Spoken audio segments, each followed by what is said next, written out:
Welcome to ThriveGroups. We're so glad to have you with us today as we continue exploring our series, The 90s, where we're talking about the chapters in Psalms 90 throughout this series. This week, we're talking about Make It Count, Psalm 90 itself. Before we get started, though, we want to go over our ground rules. We want to encourage everyone to participate and know when to dominate.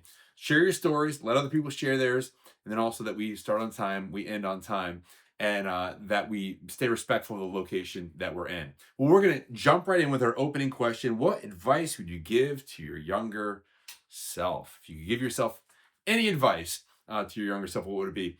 For me, I would say it would be to not stress and worry about the small things in life.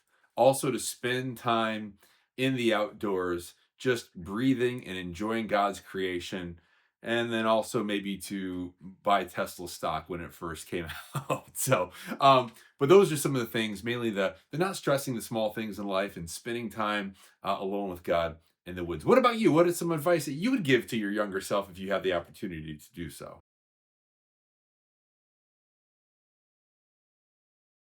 Okay, I'm going to read a verse and then we're going to talk about what stands out to us in this verse. Just one verse this week.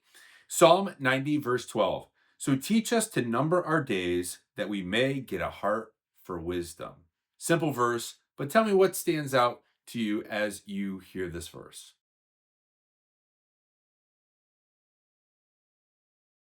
Next question is this. Tell about a time that you were late for something. Could be anything. What's a time that you were late for something? Maybe you're stuck in traffic. Maybe something came up. For me, one simple thing not long ago was I had a haircut appointment and just forgot all about it. Ended up not getting there until about 15 minutes after the fact, and the guy had already taken someone else in. Missed my appointment, felt really bad. Ended up paying for my appointment anyway because I was late and I felt bad for inconveniencing him. But yeah, missed it. Was ended up being late for that. But what about you? What's something that you were late for, and kind of what was the circumstance around that?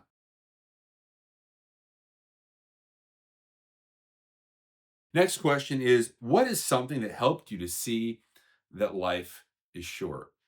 Maybe an illness, maybe the loss of someone. For me, I know a number of years ago, one of my good friends growing up passed away in his mid 30s. Something tragic happened, and it just helped me to realize that life was short. Somebody that seemed like they had their whole life in front of them, and suddenly they were taken away. And so it just helped me to realize that, hey, this life that we have is short, it's brief. What about you? What's something in your life that happened that maybe helped you to realize that life truly is short?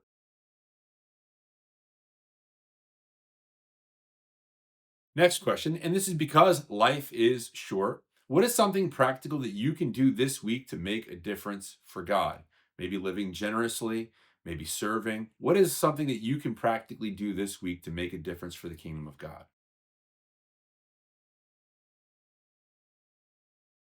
Well, thank you so much for joining us for our Thrive Group this week. We're going to close in prayer. And before we do that, though, we'd like to give you an opportunity to share any thoughts or any prayer requests that you may have. And then the group's going to pray for them. And then after you have a few moments of sharing that, I'd like to encourage each person in the group to say a few words of prayer, asking God, asking Him for direction, guidance, whatever it may be, praying for these requests in the group. And then the group leader will close it up. So thank you so much for joining us this week. Let's close in prayer.